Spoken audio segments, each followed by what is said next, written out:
What is up, guys? Taiki here. Today, I'm very honored to invite two guests onto the show. First being Danku, who I believe has one of the better Terra YouTube channels. All the links will be in the description below. And Joseph. Joseph helped me onboard the Terra ecosystem back in June when I asked the Twitter community to hey, are there any Twitter Luna experts? And Joseph kindly helped me out and walked me throughout the entire ecosystem. So yeah, I figured I might as well have them on the show to talk about Columbus-5 because I feel like it's something that's overlooked by the wider crypto community, but essentially I think it's as bullish as EIP 1559 for ETH. So now that I gave the intro, I'll just let Danku take it away from here to talk about Columbus-5 and the other exciting things happening in the Terra ecosystem. So Danku.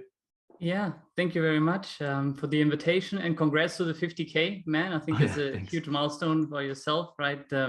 So as you said, right, my name is Danko R. I'm in Germany. I started just recently a YouTube channel about the Terra ecosystem mainly, but it's not only Terra, it's kind of also what you can do all around it, focusing now more and more on Solana and Polygon and so forth. And you can find me either, you will see it in a moment, on YouTube or on Twitter. And my crypto journey began in 2017 when I bought my first Bitcoin, but I was young and scared. So I just said, okay, maybe not today. So I sold basically all of this. I just kept a little bit. So it didn't get me any kind of rich. And then in 2020, just when everything started again in DeFi, I came back. And then a few months ago, I onboarded on Terra. And now I'm happy to be here. Thank you for the invitation. How about you, Joseph? Yeah. How did you get into Terra? Yeah, so hi guys, my name's Joseph. You guys might know me as the Penguin on Twitter. I got into Terra when Mirror first came out, which was around December of last year. At that time, I didn't know too much about, the whole stablecoin model, just thought Mirror was a cool platform, played around with it. And from there on out, kept on following the whole ecosystem. And of course, Anchor came out in March. So I just thought it was so easy to use, right? Compared to DeFi platforms and Ethereum, it's just easy to use. There's relatively little to no fees, right, on Terra. So fell in love with it, started tweeting about it a few months ago, and I am where I am today because of that. Yeah, awesome. Yeah, and I'll have all the Twitter links, YouTube links in the description below. So make sure to follow these two. I think they're one of the best sources for, I guess, Terra news and content. So can you tell me more about Columbus-5? Because that's something I'm really super excited about. Yeah, maybe you want to give it a go first, Joseph? Yeah. So Columbus-5 is just it's just an upgrade, for the whole Terra ecosystem. Similar to how Ethereum has their own EIP 1559, right? This is you can think of it as Terra's version of a protocol upgrade, right? So the main things that I think people are most excited about is the simplification of how Luna is being burned, right? So if you are new to the whole Terra ecosystem, they have the Terra ecosystem as this two token system, right? You have your UST, which is or Terra stablecoin, and then you have your Luna, right? So in the whole Luna community, we like to say, oh, burn more Luna. So why are we burning Luna in the first place? Right? We burn Luna because we want to mint UST, right? So when you mint one UST, $1 of Luna gets burned. So in Columbus-4, when this was happening, right? So basically the seniorage that is happening from this system is all going into a community pool, which in the beginning or the early stages of the Terra ecosystem, right, it made sense because you wanted to fill up the community pool to fund projects, right? But now, or throughout the earlier this year, right, the community pool is just getting overfunded because there's too much UST getting minted. So it didn't really make sense to a point, right? I think at one point there was $1 billion in the community pool, right? So right now in Columbus-5, they're proposing to instead of those revenue generated going to the community pool is going to be burned instead, which is similar to EIP 1559, and where the transaction fees gets burned, the seniorage from minting Terra stablecoins get burned. So that is the main and key factor where all the lunatics in the Terra community is excited about. Yeah, because I think in the end, you're introducing, like also for Ethereum, scarcity, right? It's a deflationary process that is started.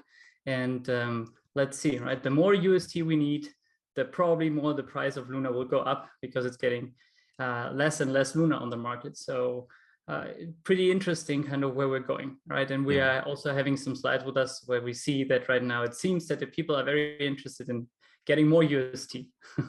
Yeah, I think it's crazy how like around the same time, like EIP 1559, I mean, EIP was like, 1559 was like, I guess being worked on for many years, but you know, the Ethereum developers kind of changed the tokenomics to be more bullish. I mean, there are other benefits too, but with Columbus-5, I guess whenever Luna is burnt, I guess the seigniorage went to the community pool, which was being overfunded. So they were like, okay, let's just burn all the Luna to make it more scarce. Also, like this Columbus-5 making the tokenomics more bullish. And I like the Luna tokenomics too, because it's pretty easy to understand. Where, you know, as long as there's demand for UST and as long as, you know, more people want UST, the price of UST gets above $1. And to get it back to $1, there's a little arbitrage process where Luna gets burnt, right? And the supply of Luna decreases over time. So as demand for UST goes up, Luna also goes up. Obviously, there's other supply and demand mechanics too, but yeah, I think that's one of the most important things, I guess, for us, for like retail investors, because I guess that's going to directly affect our wallets. Fully agree. I mean, in the end, that's what we all want. Let's be honest, we are all investing, right, in Luna. I think, Taiki, you said on your YouTube channel anyway that you're holding Luna, right? It would be no surprise that Joseph and me are holding Luna. So we want to have more UST minted. And I think that's maybe a good point to talk about the second big piece of Columbus-5. It's the upgrade to Stargate. So for the people that maybe don't know, the Terra blockchain itself is from the Cosmos SDK build up, right? So that's kind of the basis for it itself. So that's why it's a proof of stake blockchain itself. And the whole Atom and Cosmos ecosystem itself will be connected now to the Terra blockchain over the upgrade to Stargate, which is enabling this IBC protocol. And that's in the end just enriching and giving more exposure to the UST itself as stablecoin, because hopefully everything that we see on the Atom side, Atom Cosmos side, will also then use UST. Right, we have the big DEX over there that is called Osmosis that right now has no stable coin in there. You can just basically use their own coin to trade against the different blockchain that are right now connected.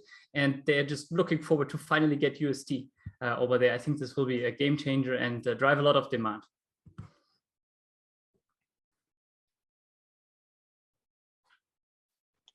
And nobody wants to say anything. Then I just keep on, because Stargate is so cool, because it will also increase the speed of the Terra blockchain. I think it's already fast, but this will make it even faster. We're not talking about Solana speed yet, I think, but it's making it super quick.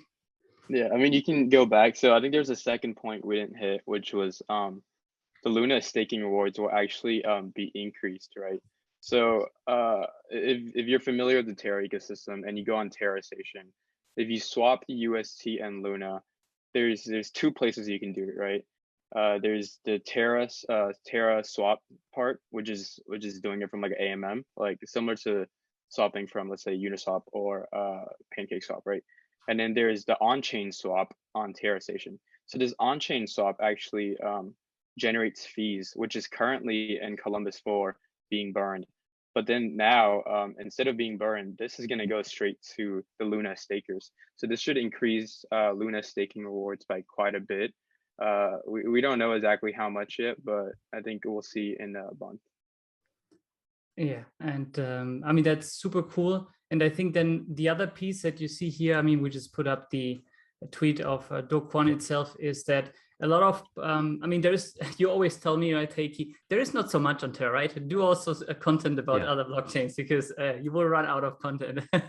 But with Columbus-5 now, finally, we will hopefully onboard a lot of new projects that we also have a look in a second, right? Because a lot of people were just holding back to kind of wait for Columbus-5 to go live.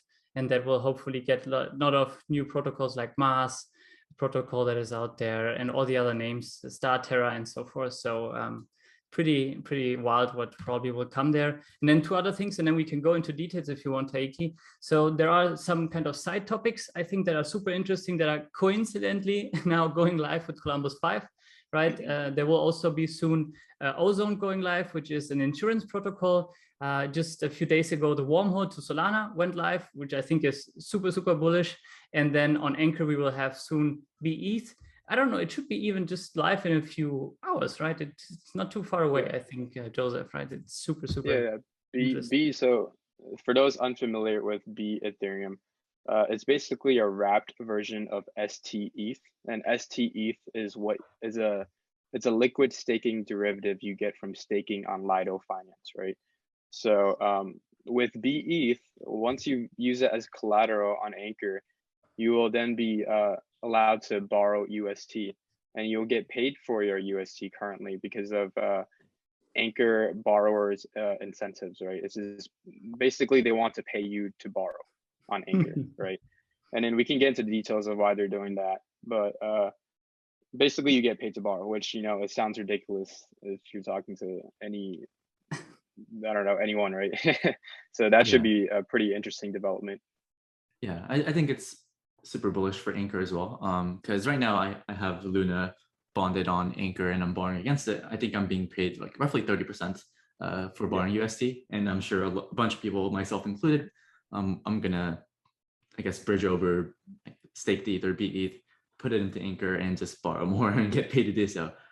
So added functionality is, you know, pretty cool. And yeah, I guess one question I had is that I think on when you stake your Ethereum on Lido, you get roughly 5.5% or 6% like paid in interest. But like, do you get interest paid when you put your bETH on Anchor, or don't get paid any staking rewards? Yes. Yeah, so the staking rewards stay. Oh, go ahead, Joseph. Take it over. Okay. So yeah, I mean, your staking rewards stay when you have bETH if you don't use it as collateral. It will go to there's a claim section on Anchor where you can claim it in UST. But then if you use your bETH as collateral, the staking rewards that's being used is used to fund the 20% interest for depositors on Anchor, right? So that's how Anchor generates the 20% interest for whoever wants to deposit UST. Yeah, and in the future, there's going to be more, I guess, staked assets. I think Solana, Solana is going to come at some point in the other assets as well. So you can already start to see, like, you know, Anchor is going to start to build their ecosystem, their project to, I guess, not only be Luna and bETH, but more assets as well, which is going to be pretty bullish for, I guess, Anchor, right? Because that's going to be more liquidity coming into the ecosystem. Because I'm sure that, you know, there are people who, you know, own ETH that want to put it as collateral on Anchor, borrow against it, and use the UST on Mirror, Anchor, etc. I think Luna, the Terra ecosystem, is like pretty new, right? Because Mirror came out December 2020, Anchor I think came out like February, March of this year, and I guess in crypto everything like moves so fast, and yeah, I think what they're doing is pretty cool. And obviously, like we're all bullish the Luna ecosystem. Yeah, pretty bullish. I mean, the interesting part is that Luna itself is not that new, right? So I think that's why it's also working as an ecosystem, having the Chai app in Korea, right, where you basically can pay in a normal grocery store with your Korean won that are on the blockchain itself. So another stable coin next to UST. So that's why there is something happening on the chain itself. So right now, I don't know if it changed in the last days, but the Terra Luna ecosystem was also, from the revenue perspective, number 3 or usually number 4, right? Just Bitcoin and Ethereum are creating more real revenue. And I think that shows how strong the concept itself is. And I think that's so important.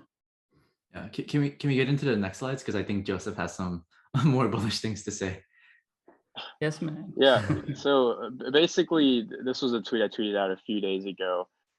It was just trying to put some perspective into the value accrual mechanism of Luna, right?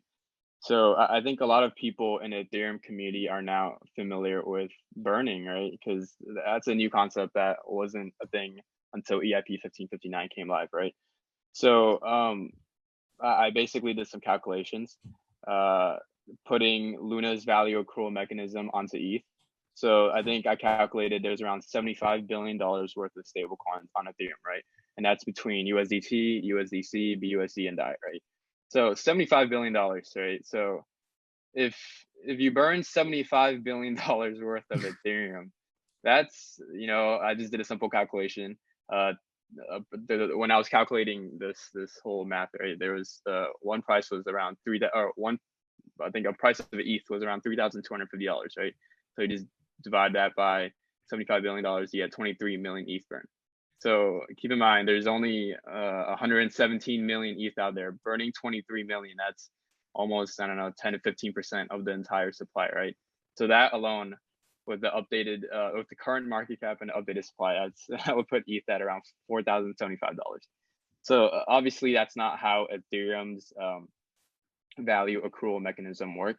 But if you want to put that in perspective and look at Luna now, so if Luna can get to that stage, you know, where UST gets to, I don't know, 10, 15, $20 billion worth of market cap, right?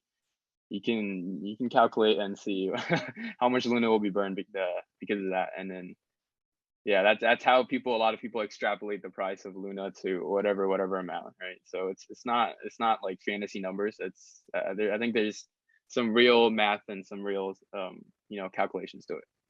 Yeah, and we have to be humble here. Like this isn't going to happen like anytime soon. I think the market cap of obviously. UST is like a little over $2 billion right now, which is pretty good. But I think the most important asset in the Terra ecosystem isn't Luna, but it's UST. And I think, you know, like I'm generally like bearish algo stablecoins. I just don't think they'll work. But if there is a model that would work, I think what Luna is doing, or I guess what Terra is doing, is a good model where you design an entire ecosystem to create demand for UST. So essentially, if you're bullish on the future utility of UST, which I think, you know, the majority of the panel here is, then it makes sense to, you know, be bullish Luna. And the cool thing that like you can do with your Luna is you can put it as collateral, borrow against it, and generate income, right? Obviously, you want to borrow a safe amount so you don't get liquidated. I think that's what happened in May when the price of Luna went to like $20 to $4. There's a bunch of liquidations.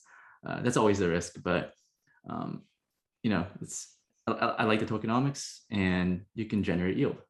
Those are like two of the, I guess, pillars behind my channel. Tokenomics that makes sense, and, you know, generating yield is a cherry on top. You know what is, I think, also interesting about UST? There is also a community behind that actively wants to push UST. I think this is not for the other stable coins, right? The other stable coins are just like somebody uses it because, okay, let me see, oh, UST is the first one, I just go for it. I just exchange my winnings, yield, whatever, into the next stable coin I see.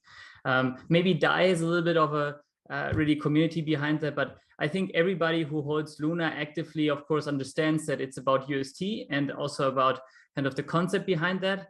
Still, we need to stand this test of time, as you said. It's a concept that needs to show if it works. But I think everybody who actively kind of tries to understand the system is just super actively on UST and pushing it everywhere out there, right? I think there is no day in Twitter where I see this kind of people saying, hey, take a look here. People are asking which stablecoin you like, UST, USDC, DAI, and I don't know what, and Luna is missing, and then, or UST is missing, and everybody goes crazy and pushes in so that people start talking about it. I think this is something that is special for stablecoin, right? That I don't see in others. And I think on a long term, this will help. Awesome. Yeah, I agreed. I think in the next few slides, we'll give a bit of a insight into what would drive UST demand, right? Yeah. So this is just, I mean, we touched upon the most topics already in the beginning when we quickly touched upon it, right? It's just kind of now going through the topics. So Stargate and IBC, I mean, if somebody is interested in, I'm also no coder, but you see here the figures, right? It's making the blockchain even way quicker, way more interesting and I mean, it's appreciated for us, right? If it's quicker on a long term, usually it's also more efficient, so meaning cheaper, so that it's super interesting and good for every blockchain, right? As said, it's probably not Solana speed yet, but it's just part of the game to making it quicker. I would just go over this. I think this is now more important because as said earlier, right? So we have now IBC enabled. So kind of we're connecting ourselves now to the Cosmos environment that you see right now here in the middle. This is a great picture from Larry X, who is one of the most important guys that you see also on Twitter on the Terra community. But the other piece that we just introduced, or has been introduced a few days ago, is the wormhole, right? Which connects now the Terra blockchain to Solana. And before that, we had already the bridge to Ethereum and to Binance Smart Chain. And as said earlier, right, Terra itself will grow, and it will be good for the ecosystem if we have exposure to USD, if more and more people are using it. And the bridges and the wormholes and the IBC, and on the other side, even now Torchain with the Bifrost, is just enabling USD to reach all those different blockchains. And this is just really, really bullish, I would say, positive, because so many people on Solana are already starting, like Mercurial started to have now a UST pool. We have Saber with the UST pool, and probably more and more protocols are just now introducing UST. So this is super, super positive. Yes, we have Cardano still there. I agree with you, Taiki, right? I'm also positive on them. I think they will probably have a huge bump in the next time if once they enable DeFi. But yes, it's just a nice take here from Larry, putting them on their own independent putting on an island. Yeah. Yeah, I mean, I'm not against Cardano. I think I'm definitely interested. Yeah. But yeah, I don't know who Larry is, but I think it's funny that he put like a small jab onto the independent state of Cardano, which is disconnected from the entire EVM union and the Cosmosian Federation. Yeah, but I'll be talking about Cardano in the future too, whenever they release smart contracts. Yeah, I think they have interest. So I think what is now important for everybody who wants to also maybe do more on Atom in the future with UST. So you see there below the logo of Terra, there is this kind of chemical thing there. I don't even know what the name in English is. Sorry, I'm not a native speaker. And that's osmosis, right? And there you will probably be able to see, for you interesting, for sure, Taiki, a lot of farming opportunities, right? Even now, you see on osmosis APRs of 300%. It's just average there right now. Of course, the downside is you have no stable coin, so it's more risky. But for sure, right now, farming is super, super interesting on osmosis. So that's go ahead, next slide. There you go. What do we have? New projects. I don't know how much we should spend here. So just maybe quickly me introducing it, and then you can take it over from there, Joseph. So the protocols that are live right now, we talked about it, touched about it. It's Anchor protocol. You showed it on your channel several times. Mirror. We have Pylon, right, which is a launch pad. Also very interesting. There will be now new projects also launched tomorrow, right? Tomorrow we will have Loop Finance, which will go live there. Then we have Terra. So it's a lottery, which went like super crazy last week. It went from 50 cents to $12, and now it's down again to 4. So sorry for everybody who bought the top, but that was really hard. But I don't know, probably they come back. And then TerraSwap is the last one, the icon there. And Joseph, have fun explaining the amount of stuff that is soon coming now. Yeah, I mean, you don't have to explain all of it, but whatever you're most excited about. Yeah, so like Danku mentioned, basically there's I don't know, a line of projects waiting for Columbus-5 to launch, right? So Columbus-5 itself is it's already pretty exciting, but I think what I'm more excited for is all the projects waiting for it to launch, right? So what you can expect after Columbus-5 is just an inflow of all these projects, and they range from Mars protocol, which is like a borrowing and lending protocol, similar to what you see in Aave or Compound on Ethereum. And then you have Astroport, which is like a decentralized exchange similar to Uniswap. Loop is in the same concept as well. And then there's so many things out there, ranging from launch pads. And then Angel protocol is actually a pretty cool one. I think it's something that's really unique to the Terra ecosystem because of the yield you can get, or stable yield you can get from Anchor. They basically is a charity endowment protocol, right? So basically you can, let's say, put in $100 into so a charity, right? And then they will use your yield that is earning from the Anchor protocol to pay out to the charity. So it's basically a perpetual, you're giving forever, right? I think their slogan is like, you give once and you give forever. So that's something that's, very unique to the Terra ecosystem that I haven't personally seen elsewhere in crypto. So that's what I'm more excited about. Yeah. So I personally, I don't want to piss off anybody else, right? But I have some favorites. Mars protocol for sure, right? So the Aave of Terra. Then you have Apollo DAO, which is the second icon, right? They are a yield aggregator that will probably do a lot of interesting thing.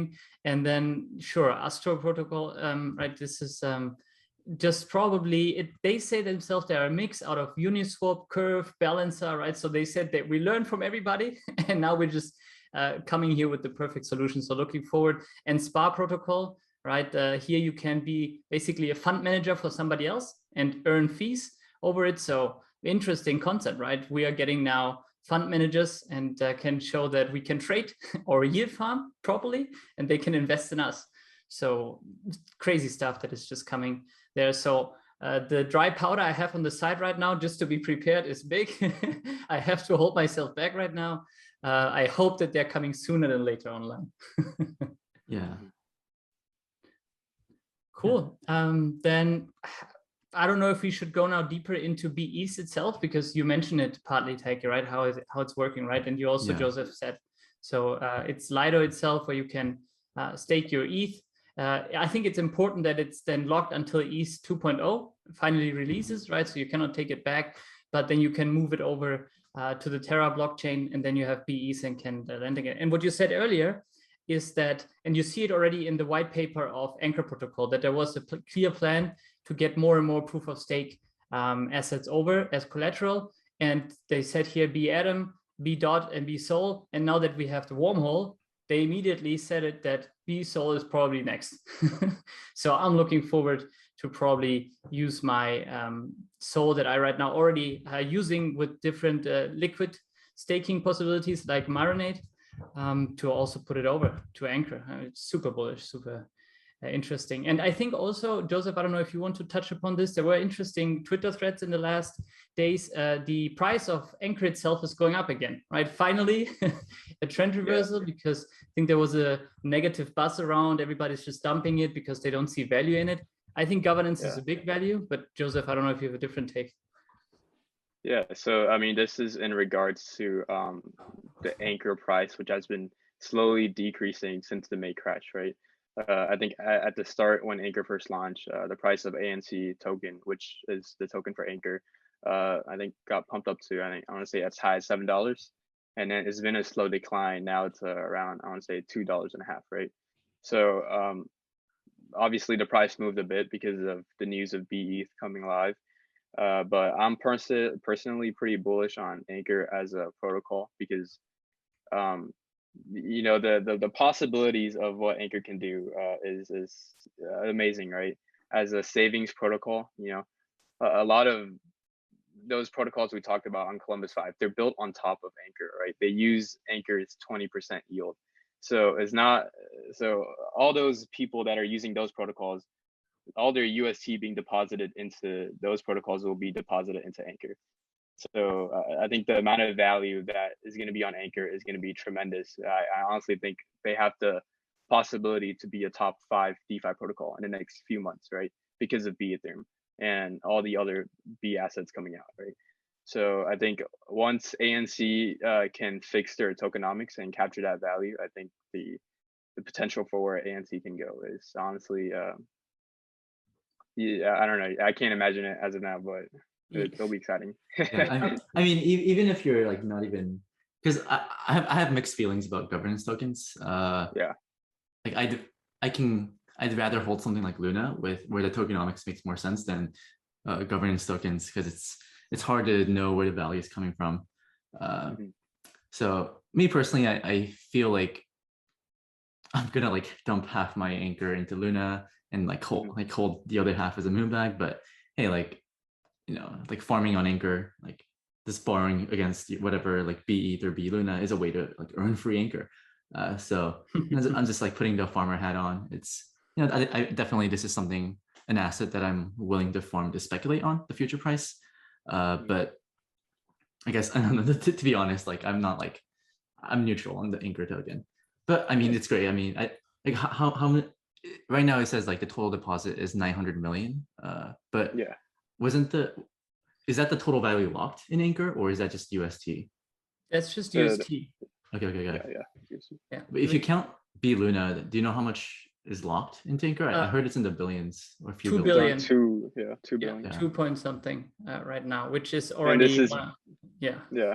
This is before bETH. Yeah.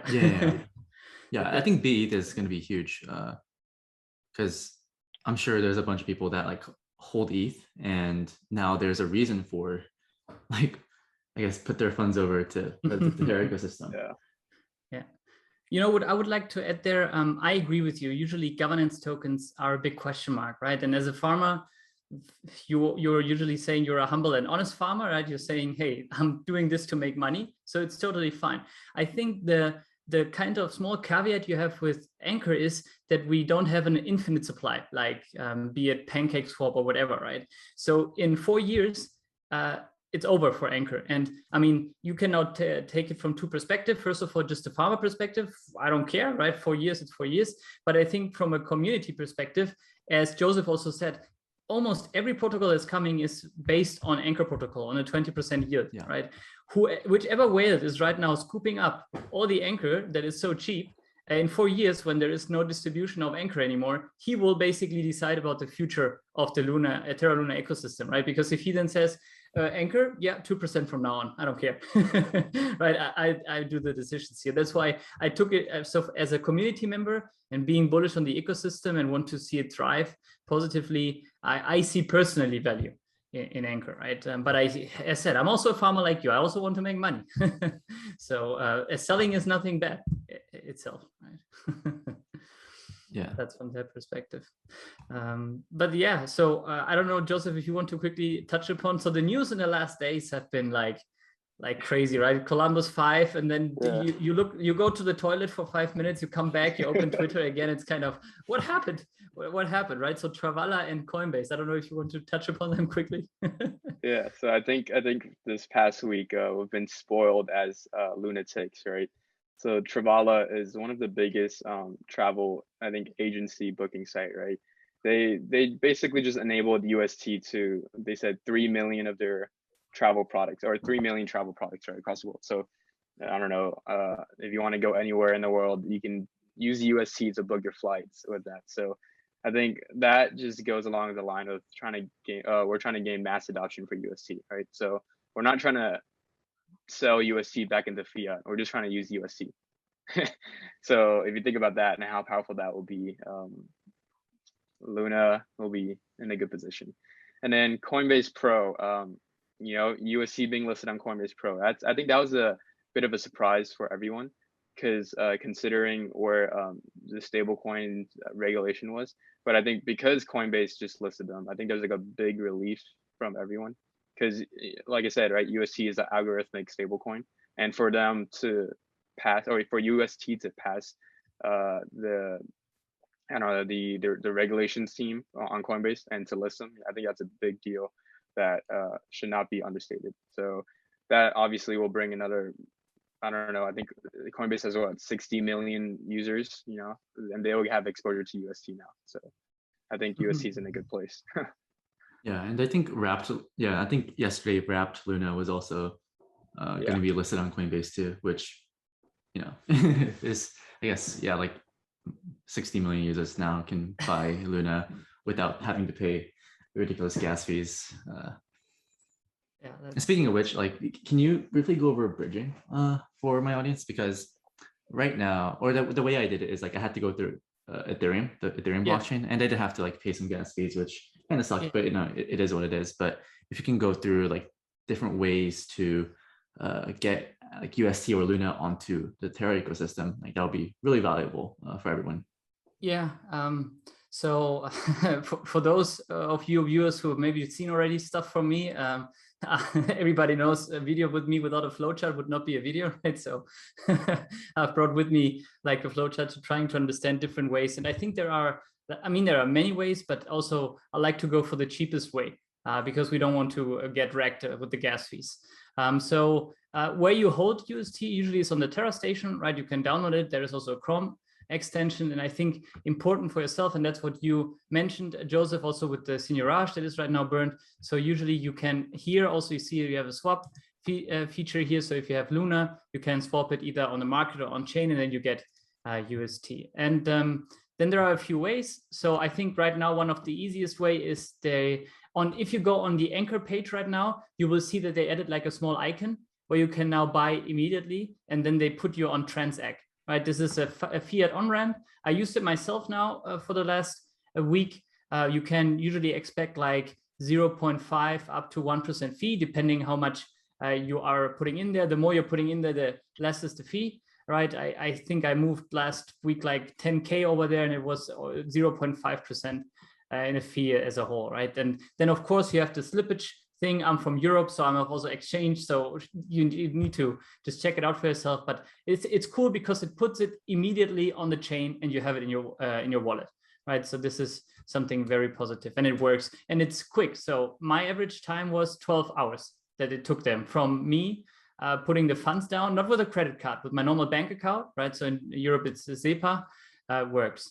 Another way is you can use sure exchanges. I myself in Europe, it's very easy to use Binance.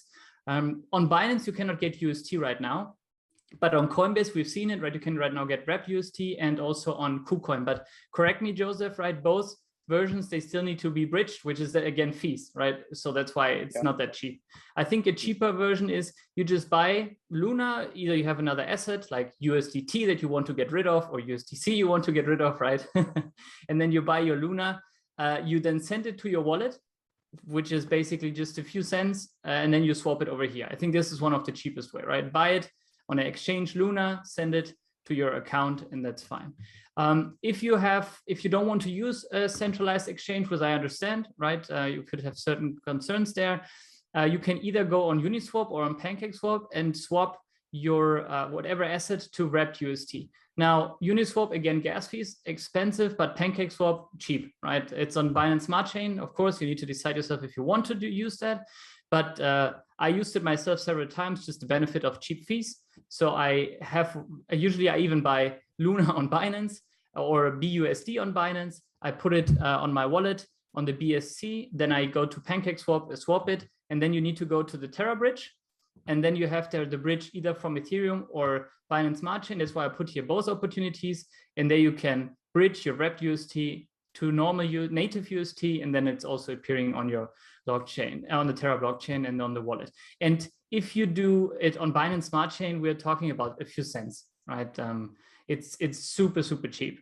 I did the math once. I mean, I didn't even reach $1. If you go backwards from Terra to Ethereum or to PancakeSwap, right, or Uniswap, whatever it is, there you need to pay a little bit more, right? There's an extra gas fee that is put on top of that, but who wants to bridge their UST out, right? Nobody.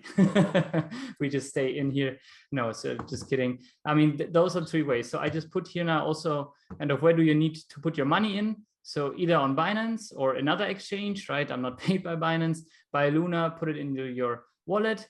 You have another asset on a DEX, then you can swap it to wrapped UST, bridge it, and bring it to your wallet, or Transact, a fiat on-ramp, works pretty good, super quick, and you put it into your wallet. Three ways. Yeah, thanks for this. Is really useful. Me personally, like I used Polygon to like swap UST. You can use it. You can swap on the DeFi exchange, but there's not that much liquidity there. So I did have to pay some slippage, and you pay the swap fees. So I think in the future, I might just use Transact. I might have to pay like 0.5 or 1%, but it'll save me from the struggle and like all the swap fees and slippage I'll have to go through. But yeah, I mean, which one did you use or which bridge did you use from Polygon then? I just used I used the main Matic bridge, UST, and then Polygon to ETH, then ETH to Terra. And I had to pay some gas fees, but you know, it was worth it because like now I'm earning lots of yield on Anchor, Mirror, and like my Luna went up. So yeah, it's crazy because I mean, I don't know if like people front ran like the Columbus-5 upgrade or like insiders knew about the Coinbase listing, but the price of Luna has been pretty insane. I think it's one of the few altcoins that is like that hasn't underperformed Bitcoin since May, which I think is that's a feat. So I mean, yeah, like I think we're all bullish Luna, and yeah, I think at the end of the day, it's like Luna isn't the most important asset, it's UST. And if you think about it that way, then, you know, the community also like is pushing for UST utility across all blockchains. And I think that's the biggest metric to watch. If you're bullish Luna, it's like, where's the utility of UST, and is the market cap UST growing? Because if it is, then with Columbus-5, a lot of Luna is going to be burnt. Do you have any other thoughts on, I guess, the future of Terra and where you see it in maybe 6 months to a year? Joseph, you want to go first? Yeah, I mean, I think I like to say this often, right? I don't think we can imagine how big it will get. Like, we just don't have the capabilities, right? So, for example, if you ask someone in the Ethereum community back in 2017, when Ethereum was like under $100, right? Would you have imagined Ethereum to be where it is today with all these like blossoming DeFi applications, NFTs, you know, like, then now Ethereum's what, $3,000? Like, you cannot have imagined that, right? So in the same lens or same perspective, I would like to look at Terra Luna in that way, right? Like, I know there's projects dropping after Columbus-5, like I know that's for sure happening, but after that, the after effects of what applications are built on top of that, you know, and then what other applications or the decentralized applications will be built on that, you know, that's something I just cannot comprehend. So I'm just here along for the ride. Yeah, I mean, first of all, before I forgot, because I think I haven't mentioned before, and I see it right now here with those tweets, right? Congratulations also to the team and to all the core development team, right? Those guys are just, if you say earlier, right, Joseph, when we were coming into the call, that I'm not sleeping to cover everything that is possible, I think those guys are never sleeping. They post around the clock at Twitter developing stuff that's just crazy. And something that I think we haven't touched upon yet here, because it's not really part of this whole Columbus-5 and the side effects, is UST, as you also said it, is basically the more demand we have, the better it is for the ecosystem and for Luna. And it's about the mainstream. Where right now we're touched upon everything in DeFi and on the chain, right? But I think most importantly is that we get UST into the real world, like Travala is right now doing. And for that, as said, it all started with Chai in Korea. And there are right now more and more third-party apps coming to use your UST to just use it in your normal life. Like Alice is probably coming soon. We have Cash.io, which is coming soon. I hope that also they don't forget about Europe, because I also want to pay with my, in the future, ETH, right? So the European, so the Euro stablecoin. So once this gets started, I mean, there's just a natural demand, hopefully, right? I'm looking forward to get my bread, my water, whatever, with UST or whatever it will be in a grocery store. And I think this is really the game changer. DeFi is interesting, but I think there is a limit naturally to it. I think like we see it with all the big Ethereum protocols. It seems like they blasted off, but right now they're capping a little bit out. Right? I think probably the same will happen to Terra, but the mainstream will, I think, not cap out if they start really using UST or whichever stablecoin they need, be it the pound, the euro, the Australian dollar, the yuan. That's really the big part where I agree with Do, then Moon. Then Moon for sure. Well, this has been a great conversation, and thank you for coming onto the channel to explain Columbus-5 and the things coming up, and especially the bridging part too. I think that's going to be really useful. So I'll make sure to have the Twitter links for Joseph and Danku in the description below, so make sure to follow them. The Luna community is pretty strong. So, you know, if you follow them, you'll be, I guess, exposed to a bunch of other lunatics that will be like more than open to, like, I guess, get everyone throughout, like, to understand Luna. So yeah, thank you guys for watching. Have a nice day and have fun out there.